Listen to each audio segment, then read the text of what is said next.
کومه خوشحالي چې په هغه انسان باندې ښکاره کېږي چې نږدې واده کړی وروسته خو بیا کله په مخ باندې داسې سره ښکاره شي چې کله پکې کامیاب چې نه شي که نه خو په دې اولو ورځو کې صحیح حشاش بشاش او کت او بر او اسري کړی ګرځي د اولو ورځو کې واسکټ وایي عبدالرحمن ابن عوف رضی الله عنه واده کړی نو چې کله راغی رسول صلی الله علیه وسلم په هغه باندې یا د خوشبو اثرات ولیدو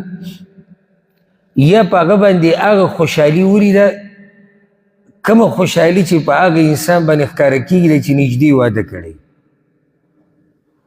وروسته خو بیا کله په مخ باندې داسې سره ښکاره شي چې کله پکې کامیاب چې نه شي که نه خو په دې اولو ورځو کې صحیح حشاش بشاش او کت او بر او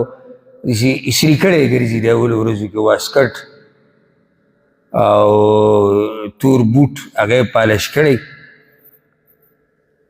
وروسته بیا چې کله یې میاشت دوه تېرې شي که نه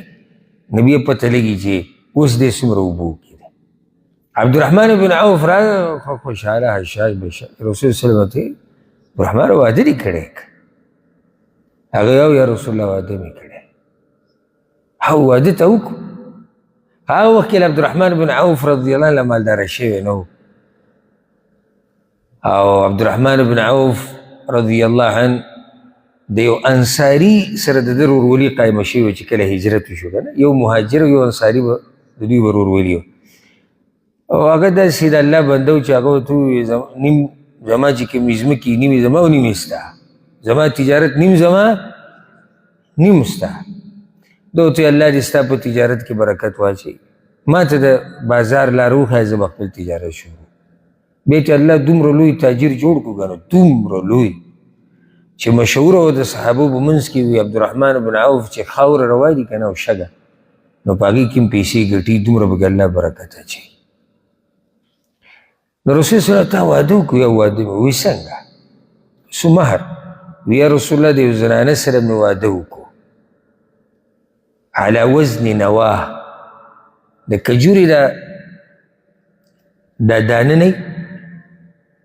او په دې چې کوم پوستکی یا دغه کجوره د دانه د دې د وزن په اندازه دومره سره زر مې ورکړي او په هغې باندې ما واده کړی دی نو رسول الله صلی الله علیه وسلم ته بیا ووی واده خو دې کړی دی